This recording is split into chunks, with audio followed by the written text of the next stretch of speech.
di kita maabot.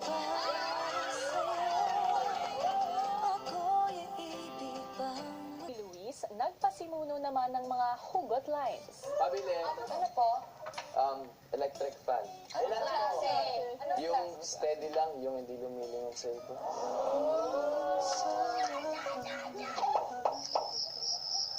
Dito sa inyong bahay dahil parang kami magkakapatid na masaya-masaya ho. Pabili po. Pain reliever. Ilan? Isa lang. Ako lang naman yung nasaktan sa amin dalawa. Maya-maya pa ang boys at girls nagsagutan na ng kanilang mga hugot. Game? Game. Wala mo. Ali, Ano? langit ka ba? Bakit? Kasi ganda-ganda mo. Kaso, di kita maabot.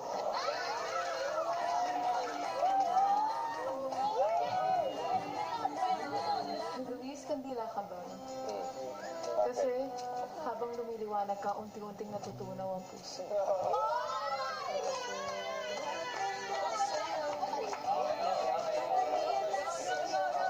Luis, gulong ka ba? Bakit? Kasi sa'yo lang umiikot ang mundo ko. Yes! Okay. Ganito ka. Sige. Ito ka magugot. Ali, Bakit?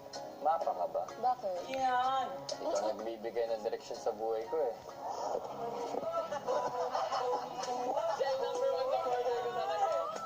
Meron si Tana para Vanilla. Bakit? Did it hurt Did it hurt? Why? when you fell from heaven?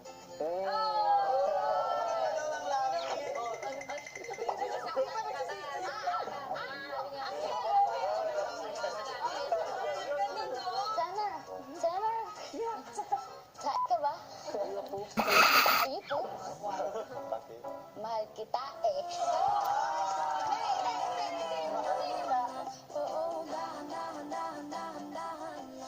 Abangan bukas.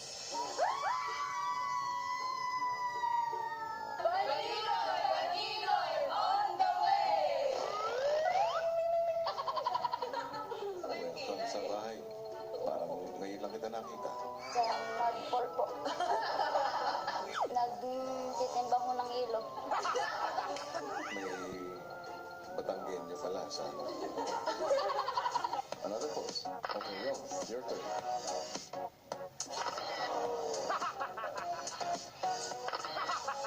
Ang teens at regular housemates haharap rin sa isang weekly task. Dahil nalalapit na ang Pasko, kinakailangan niyong makagawa ng isang floating sled na nagkakayanin magsakay ng 12 na tao na hindi lumulubog.